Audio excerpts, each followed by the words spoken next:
Hello my dear students, आप लोगों का इस नए क्लास में स्वागत है। आज की हम अपने इस नए क्लास में हम पढ़ने वाले हैं इफेक्ट्स ऑफ माइग्रेशन। जैसा कि इसके पहले हम लोगों ने पढ़ा था माइग्रेशन के बारे में, और साथ ही उसके आने वाले क्लास में यानी नेक्स्ट क्लास में हम लोगों ने पढ़ा था कॉजेज ऑफ माइग्रेशन, जिसमें हम लोगों ने ये समझा था कि चार रीजन होते हैं, बेसिकली चार कॉजेज होते हैं जिनकी वजह से माइग्रेशन होता है। जिसमें सबसे पहला हमने पॉइंट पढ़ा था इकोनॉमिकल। पहला पॉइंट क्या पढ़ा था हम लोगों ने? इकोनॉमिकल। दूसरा हमने पढ़ा था सोशल। तीसरा हमने पढ़ा था पॉलिटिकल। और चौथा था हमारा नेचुरल कैलेमिटीज। राइट, ये चार कॉजेज हम लोगों ने समझे थे जिसकी वजह से किसी भी जगह पर माइग्रेशन होता है या किसी भी कंट्री में माइग्रेशन होता है। आज हमें पढ़ना है कि जब किसी भी कंट्री में माइग्रेशन होता है, किसी भी स्टेट में, किसी भी प्लेस पर जब माइग्रेशन जैसी सिचुएशंस होती हैं, तो उसके कारण क्या फायदे होते हैं, उनका क्या इफेक्ट होता है, मतलब क्या पॉजिटिव इफेक्ट होता है और क्या नेगेटिव इफेक्ट होता है। क्योंकि हम सब जानते हैं किसी भी चीज की दो तरह से चीजें रिजल्ट हो सकते हैं, एक पॉजिटिव और एक नेगेटिव। राइट, देखो, पॉजिटिव और नेगेटिव वाले रिजल्ट को समझना बहुत आसान है। मैंने जैसे कहा ना, एक फायदा होगा तो एक नुकसान होगा। तो वैसे ही इसका जो इफेक्ट होगा वो दो तरह से होगा, या तो पॉजिटिव होगा या तो नेगेटिव होगा। तो सबसे पहले समझते हैं what is positive effects of migration. Right, sorry, what are positive effects of migration, क्योंकि एक नहीं होगा, बहुत सारे होंगे ना। तो स्टार्ट करते हैं। तो number one is the growth of income. क्या है number one? Growth of income. सीधी सी बात है, जब कोई पर्सन एक जगह से दूसरे जगह पर जाता है तो यहाँ पे इनकम का ग्रोथ होता है। देखो, दो तरह से इनकम का ग्रोथ होता है। मैं डायरेक्टली आपको एक्सप्लेन कर रहा हूँ, ध्यान से सुनना। इनकम का जो ग्रोथ है वो दो तरह से होता है। नंबर वन, कोई भी पर्सन किसी भी एक प्लेस से दूसरे प्लेस पे ट्रांसफर क्यों करता है, जिसमें सबसे पहला रीजन हम लोगों ने पढ़ा था इकोनॉमिक रीजन। उम्मीद करता हूँ कि आपने पिछली क्लास देखी होगी, और अगर आपने पिछली क्लास नहीं देखी तो डेफिनेटली उस क्लास को देखो, क्योंकि वो क्लास अगर आप देखोगे तभी आपको समझ में आएगा ये सारी पॉइंट जिसमें हम लोगों ने पढ़ा ना इकोनॉमिक रीजन। दैट्स व्हाई मैंने बोला कि आप पिछली क्लास जरूर देखें। तो अभी ध्यान से सुनना। अगर हम बात करते हैं ग्रोथ ऑफ इनकम की, तो ग्रोथ ऑफ इनकम में क्या सिचुएशन हो सकती है वो समझो। इसमें मैंने कहा कि दो चीजें हो सकती है, दो तरह से इसमें इनकम ग्रोथ हो सकती है। नंबर वन ये है कि जब कोई भी पर्सन किसी भी एरिया से छोड़ के दूसरे एरिया में जाता है, यानी कि वन प्लेस से दूसरे प्लेस में मूव करता है, तो उसका जो सबसे बड़ा टारगेट होता है वो ये होता है कि टू जनरेट इनकम। राइट, यहाँ पे देखो लिखा ना, इनकम जनरेशन। मेन ऑब्जेक्टिव क्या होता है? Income generation. अब ध्यान से सुनना, जब वो एक प्लेस से दूसरे प्लेस पे जाता है, जब वहां पे वो अर्निंग करता है, तो वहां पे सिचुएशन क्या होता है कि वो अर्निंग करने के बाद सारे पैसे वो खुद नहीं खा जाता है। उसका एक मेजर पोर्शन वो अपनी फैमिली को सेंड करता है। क्या करता है? उस अपने सैलरी का एक मेजर पोर्शन वो अपनी फैमिली को सेंड करता है, जो बेसिकली कहाँ पे रह रहे थे? विलेज में रह रहे थे या किसी अदर प्लेस पे रह रहे थे। तो होगा क्या? उनका भी स्टैंडर्ड ऑफ लिविंग इंप्रूव होगा। ध्यान से सुनना। तो वही यहाँ पे लिखा हुआ है, who moves to cities from village send major portion of their income. तो यहाँ पे याद रखना है, send major portion of income. इसको सेंड करते हैं वो लोग अपनी फैमिलीज को, जो बेसिकली दूसरे प्लेस पर है या किसी विलेज में है। तो इससे होगा क्या? What will be the result? Result ये होगा, standard of living will increase और विल इंप्रूव। क्लियर है? जैसा मैंने कहा कि ग्रोथ ऑफ इनकम दो तरह से होगा। नंबर वन, कि उसकी खुद की इनकम बढ़ेगी। जब उसकी इनकम बढ़ेगी तो वो क्या करेगा? कुछ पैसों को या मेजर पोर्शन को किसको देगा? अपनी फैमिलीज को देगा। तो उनका स्टैंडर्ड ऑफ लिविंग इंप्रूव होगा। साथ ही साथ जो कुछ एक्स्ट्रा पैसे बचेंगे वो लोग क्या करेंगे? They will invest in agriculture and improve production and productivity in the agriculture sector. और वो लोग कुछ पैसों को एग्रीकल्चर सेक्टर में इंप्रूव करेंगे। डेफिनेटली जो लोग गांव में रहते हैं उसमें से 50% लोग अभी भी यही करते हैं कि भाई जो भी उनके पास अर्निंग आती है उसका कुछ पोर्शन वो किस में लगा देते? एग्रीकल्चर सेक्टर में लगा देते। राइट, सो आई होप कि ये पॉइंट आपको समझ में आ गया होगा, growth of income. Now the second point, contribution towards a faster economic development. Question ये राइज होता है कि किसी के मूवमेंट की होने की वजह से, किसी के मूव होने की जगह से, एक पर्सन के दूसरे मतलब एक प्लेस से दूसरे प्लेस पे जाने की वजह से कि उसके भाई उसका डेवलपमेंट होगा, समझ में गया। अब इकोनॉमिक डेवलपमेंट कैसे होगा? वो भी फास्टर वे में। तो उसको रीड करते हैं। Migration to other country, they send a part of their earning to their families. देखो, इसके पहले जो था वो एक प्लेस से दूसरे प्लेस की बात की थी। अब यहाँ पे बात करें एक कंट्री से अदर कंट्री की, तो होगा क्या? जो भी वो अर्न करेंगे वो क्या करेंगे? They will send part of their in earnings to their families. They invest in business. अब होगा क्या? They will invest in business, trading, industries which is increase the foreign exchange of our country and enable a faster economic growth and development. Foreign में जाएंगे, dollar में earn करेंगे, रुपए में उड़ाएंगे। Simple सी बात है। वहां पे जाएंगे, पैसे कमाएंगे डॉलर में। आई मीन ऐसे ही है, एक गाना है शायद, ये किसी मूवी का डायलॉग है कि जब मजा तो तब आएगा जब जाके डॉलर में कमा के डॉलर में उड़ाएंगे, समथिंग टाइप का। तो वही मैंने बात बोली कि वो अदर प्लेस पे जाते हैं, अदर कंट्रीज पे जाते हैं, वहां पे अर्निंग करते हैं, फिर जो पैसे बचते हैं, जो पैसे हैं वो लेकर आते हैं, इन्वेस्टमेंट करते हैं। ठीक है, ट्रेडिंग पे, इंडस्ट्रीज में। फिर होता क्या है? Which will increase the foreign exchange of our country. जब पैसे लेकर आ रहे हैं तो फॉरेन एक्सचेंज इंक्रीज होगा, और इससे क्या होगा? धीरे धीरे हमारा जो कंट्री का इकोनॉमिक डेवलपमेंट है वो क्या होगा? फास्टर होगा। Since 1991 migration has rapidly increase resulting in greater inflow of foreign exchange. In 1991 के बाद जब हमारे एलपीजी पॉलिसी लॉन्च हुआ था, उसके बाद काफी ये देखा गया कि लोग एक प्लेस से दूसरे प्लेस पर काफी ट्रांसफर हो गए, क्योंकि जहां पे उनको दिख रहा था कि जहां पे डेवलपमेंट हो सकता है वो लोग उस प्लेस पे चले जाते थे। Indian goes abroad for higher education and the expertise that they gain from there is used for a development of our country, right?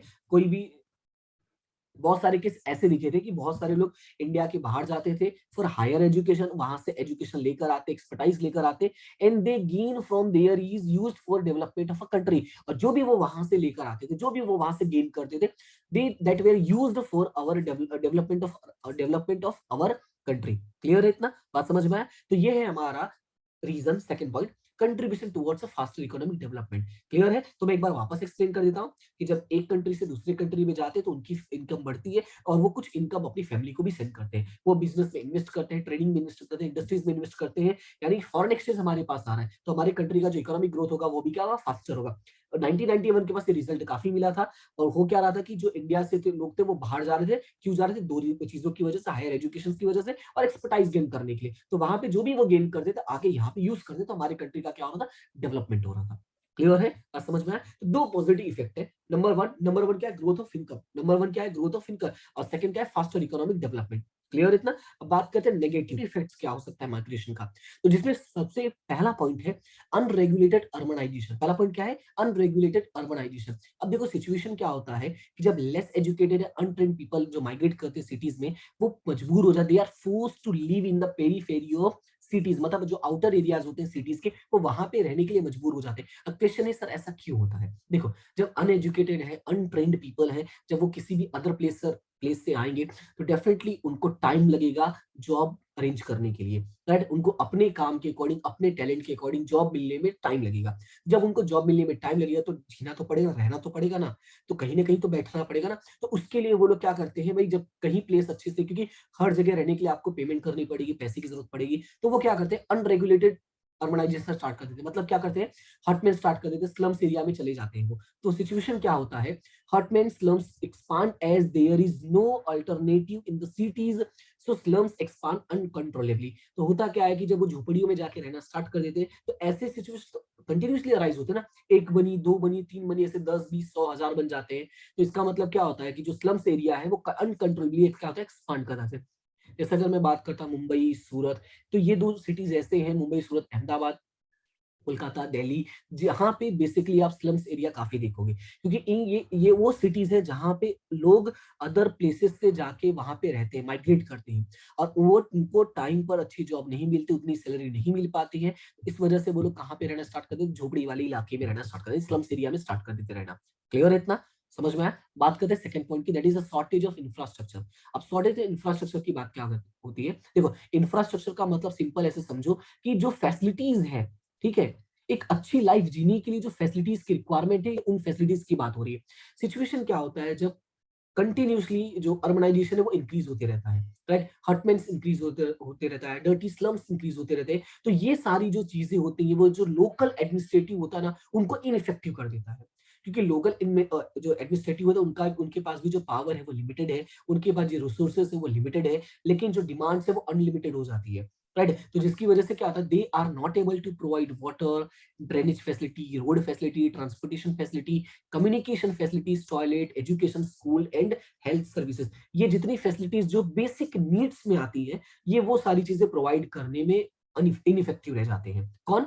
हम बात कर रहे हैं हमारे लोकल एडमिनिस्ट्रेटिव्स की। क्लियर इतना? बात समझ में आया? तो ये हमारा सेकंड प्रॉब्लम है, shortage of infrastructure. Number three है प्रॉब्लम ऑफ इन्वायरमेंटल पॉल्यूशन। अब देखो, इन्वायरमेंटल पॉल्यूशन कैसे स्टार्ट होता है? जो पहला पॉइंट है ना, दूसरा पॉइंट है, इसी का बेस है third point, problem of environmental pollution. अभी समझो कैसे लिखा है, hutments, dirty slums dwelling increases due to which arises shortage of toilet. देखो, जैसा मैंने बोला, मैं एग्जांपल देता हूँ, इट मे बी पॉसिबल जो लोग उस एरिया में रहते हैं उनको पता भी होगा। मैं 2 साल पहले मुंबई गया था, ठीक है, 2 साल पहले मुंबई गया था, अपने एक रिलेटिव के यहाँ पे रुका हुआ था एक दिन के लिए। तो मॉर्निंग में ये जाना रहता है जब, ठीक है, तो 20-25 लोगों के पीछे लाइन लगा के खड़ा रहना पड़ता है। ये मजबूरी है, बात को समझो अभी, ठीक है, भावनाओं को। तो प्रॉब्लम क्या है यहाँ पे, हर्टमैन dirty slums dwelling increases due to which arises shortage of toilet and drainage facilities. अब यहाँ पे देखो, ये तो मैंने एक छोटा सा एग्जांपल दिया कि भाई इसकी प्रॉब्लम हो जाती है, लेकिन फैक्ट क्या है कि अदर जो फैसिलिटीज की रिक्वायरमेंट होती है, अदर फैसिलिटीज जो चाहिए होता है, वो भी प्रॉपर नहीं प्रोवाइड कर पाते हैं। Even along side shortage of water removal system and increases environmental facilities, ना वाटर रिमूव जो मतलब खराब पानी जो आता है, ड्रेनेज फैसिलिटीज जो होती है वो प्रॉपर नहीं हो पाते। इसकी वजह से क्या होगा, जो पॉल्यूशन है वो कंटिन्यूसली इंक्रीज होता है। इसके best example Ahmedabad, Ankleshwar, Surat, Mumbai, Kolkata and Delhi. जैसा मैंने पहली इन सिटीज का नाम लिया था, मैं एक अंकलेश्वर लेना भूल गया था, पर ये मैक्सिमम जो सिटीज मैंने नाम लिए थे ना, अहमदाबाद, सूरत, मुंबई, कोलकाता एंड दिल्ली, ये वो सिटीज है जहां पे आपको ये फैसिलिटीज, सॉरी ये प्रॉब्लम्स आपको देखने को 110% मिलेगी ही मिलेगी। क्लियर है? तो हमने कितना टॉपिक कंप्लीट किया, 3 टॉपिक। नंबर 1 क्या था? नंबर 1 था अनरेगुलेटेड अर्बनाइजेशन। नंबर 1 क्या है? Unregulated urbanisation. नंबर 2 क्या है? नंबर 2 है शॉर्टेज ऑफ इंफ्रास्ट्रक्चर फैसिलिटी, मतलब जो इंफ्रास्ट्रक्चर फैसिलिटी की बेसिक रिक्वायरमेंट है वो फैसिलिटीज प्रॉपर वो लोग प्रोवाइड नहीं कर पाते। एंड नंबर 3 है प्रॉब्लम ऑफ इन्वायरमेंटल पॉल्यूशन, यानी जो हमारे इन्वायरमेंटल से रिलेटेड जो प्रॉब्लम्स है, लाइक टॉयलेट फैसिलिटी है, टॉयलेट फैसिलिटी भी आपको पता है अगर वो नहीं कर पा रहे हैं, प्रोवाइड नहीं कर पा रहे, तो इससे पॉल्यूशन इंक्रीज होता है। ठीक है, लैंड पॉल्यूशन इंक्रीज होगा, बहुत सारी बीमारियां फैलेंगी, बट क्या करें, नहीं प्रोवाइड कर पा रहे हैं तो लोग इसी में झेल रहे हैं। जैसा मैंने एग्जांपल दिया, ड्रेनेज फैसिलिटीज नहीं प्रोवाइड कर पा रहे, वाटर रिमूवल सिस्टम नहीं प्रोवाइड कर पा रहे, तो इससे दिक्कतें झेलनी पड़ती हैं। ठीक है, फिर बात करते हैं नंबर 4 पॉइंट की। नंबर 4 पॉइंट क्या है? Social evils. देखो, अब इसका मैं सबसे बड़ा एग्जांपल देता हूं, जब ये लॉकडाउन हुआ था, ठीक है, तो ये मैंने बहुत सारे केसेस सुने थे। जब लॉकडाउन हुआ था, तो जिस जहां पे मैं रहता हूँ उसके आसपास कई इलाकों में, कई सारे एरिया में मैंने एक न्यूज सुनी थी, और वो न्यूज ये होती थी कि आज इसकी बाइक चोरी हो गई, आज इसकी साइकिल चोरी हो गई। ये न्यूज मैं अक्सर सुनता था। ठीक है, तो हालांकि डर बहुत लगा कि यार मेरे साथ ऐसा ना हो जाए, मेरी बाइक चोरी ना हो जाए। बट सिचुएशन क्या था, जैसे जैसे मैं कई लोगों से मिला तो एक ही बात समझ में आई कि ये इसलिए नहीं हो रहा था कि लॉकडाउन हो गया था या लोगों चोरी करने की आदत पड़ गई थी। नो नो नो, मैं रीजन समझाता हूँ। यहाँ पे देखो, वही लिखा है ना, वही मैंने बोला ना, मैं आपको एग्जांपल को समझ में आएगा। Who migrate from village to cities in search of higher and regular income. हुआ क्या था, लॉकडाउन की वजह से रेगुलर इनकम और हायर इनकम, क्या हायर तो छोड़ो, जो रेगुलर इनकम थी वो भी बंद हो गई थी। So when not able to get an expected job और lifestyle, sometimes resort to anti social activities like theft and लूट। जैसा मैंने बोला, बाइक चोरी हो रही थी, तो मैंने इसीलिए बोला क्योंकि ये पॉइंट वही डिनोट करता है। When they do not gate expected job और lifestyle, so they resort to anti-social activities like theft and loot. So और ये सब होगा क्या, इन सब से होगा क्या, disturbance in the social life of cities. जैसा मैंने बोला ना, लोग डर के माहौल में जीने लगे थे, डर का माहौल बन गया था। Frictions arise among people due to differences in the language, culture and lifestyle. Even झगड़े भी बहुत सारे हो गए थे, लोग घरों में रहते थे तो हर छोटी छोटी बात को लेके वो झगड़ा करना स्टार्ट कर देते, क्योंकि फ्रस्ट्रेट हो गए थे ना। 3-3, 4-4 महीने लोग घर में बंद थे। बात समझ में आया कि नहीं? ये तो मैंने लॉकडाउन का एग्जांपल दिया, लेकिन यही सेम सिचुएशन कब अराइज होता है, जब लोग एक प्लेस से दूसरे प्लेस में माइग्रेट होते हैं और उनको प्रॉपर जॉब नहीं मिलता है, तो कंटिन्यूअसली जो मेंटली टॉर्चर होता है वो झेलते रहते हैं, जिसकी वजह से वो ये सारी चीजें करते हैं। मतलब जो नेगेटिव इंपैक्ट होता है सोसाइटी पे, वो पड़ना स्टार्ट हो जाता है। क्लियर है? इतना बात समझ में आया? तो ये हमारे टोटल 4 नेगेटिव पॉइंट्स। तो एक बार मैं वापस आपको बता देता हूँ क्या क्या 4 नेगेटिव पॉइंट्स है। सो नंबर वन है अनरेगुलेटेड अर्बनाइजेशन। क्लियर है? नंबर 1 क्या, अनरेगुलेटेड अर्बनाइजेशन, जिसमें आपको बेसिकली याद रखना है कि जो अनट्रेन्ड होते हैं, लेस एजुकेटेड अनट्रेन्ड होते हैं, they are forced to live in a periphery of cities.